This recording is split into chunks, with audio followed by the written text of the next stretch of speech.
Here's one. Woohoo! Good bass. Oh, really good bass. Well, I'm out in a secret little lake of mine. More of a pond. It doesn't even have a name.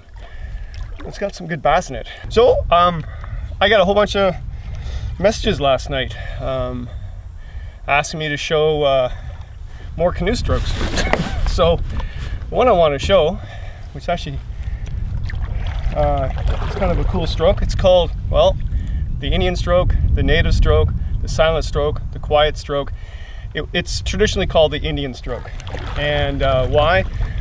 It's because traditionally it was to sneak up on things, like a moose, to go through the water quietly. Oh, it's a smallmouth. Oh, no, largemouth. Call it what you want.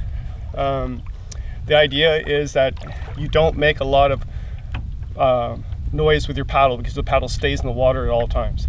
It's not an effective stroke to use all day when tripping. It's just for sneaking up on things. Moose, deer, nude sunbathers, things like that.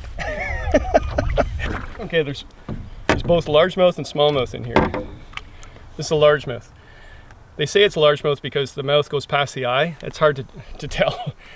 How I tell is the bar along the side is horizontal, not vertical stripes like a smallmouth. Here we go. So basically what you do is you do the regular J, but instead of taking the blade out of the water, you rotate the blade in your palm like that. So you basically make it, I think, a large rectangle or oval or circle, whatever. I'd say a rectangle in the water. And you keep the blade in the water at all times. It's very effective to keep you going straight because you are doing the J, but you just keep the blade in the water, slice it ahead. So there's the J, slice, J, slice, and there, that's what you do. Largemouth go bigger. They're in weedy areas, not deeper areas where there's rocks and shoals. Tastes just as good. But the smallmouth gives a far better fight, even though they're smaller.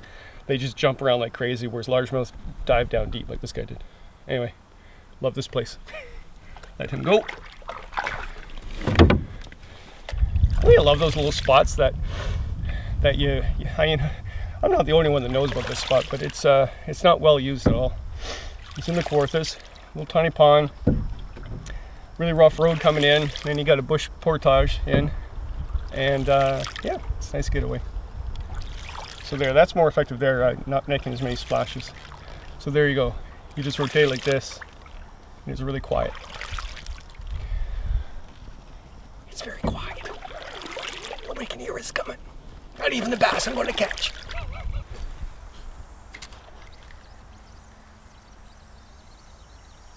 Largemouth are more southern fish. Smallmouth are more of a northern species, meaning that's what you're going to get up by Thunder Bay and things like that.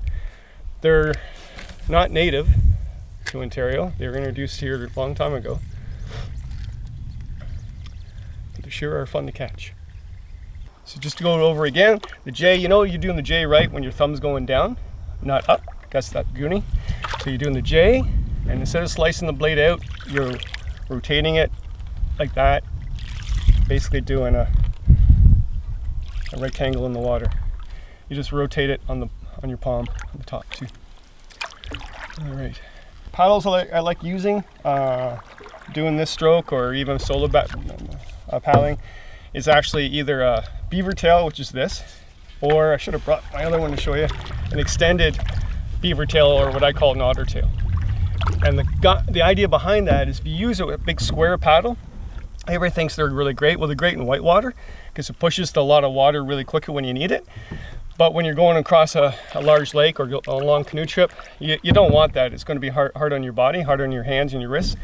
So what you want to do is use a blade like this because it's pushing the same amount of water but under the surface, not on the surface. So still effective, doesn't move you as quick. Going down rapids, you would want to use a square paddle. But if you're paddling like this, beaver tail or otter tail or extended beaver tail is the best.